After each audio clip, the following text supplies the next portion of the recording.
So I had this weird thought, and I've come to the realization that I don't really look after the cows and that sort of thing. Bridget does that. I've spent a good portion of my life moving grass and moving water. So with the cows, they need the grass. Well, hay, right?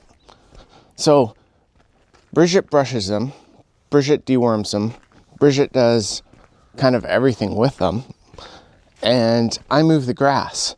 So the trailer comes in with the hay, or I go get the hay with my truck and trailer.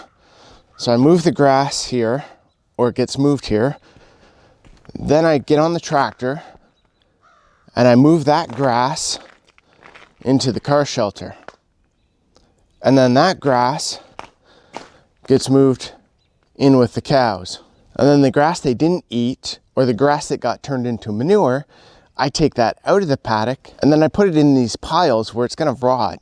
And then that's gonna go back out on our plants and trees and our food forests and the land over here. And then in summer, we have to cut the grass that's here because it gets too long because it's fertilized well from the cow manure, and that gets bagged up in the lawnmower and that goes back into the cows. And that starts the whole cycle all over again. And I do the same with the water. You can see the hose here. So I move the water from here to the cow trough here. And then what usually happens is they drink a bunch of it, and then I move that water, the leftover water, out of the trough because I rinse it all out, and then move more water back into it. And then I realized all this snow is actually water too. So every winter I spend countless hours moving that water off our driveways. And then we also have the pool and the hot tub.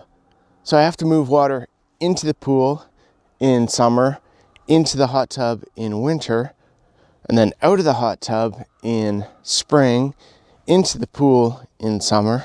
And then before coming here to Quebec and working for the company I work for, I owned my own business for 13 years. But before that, I managed a horse farm for 13 years. Do you realize how much grass and water I moved on that horse farm? For like 36 horses and 55 acres of cutting hay and cutting grass. That's what I've been doing my entire life, is moving grass and water. Weird thought. Anyway, talk to you guys later.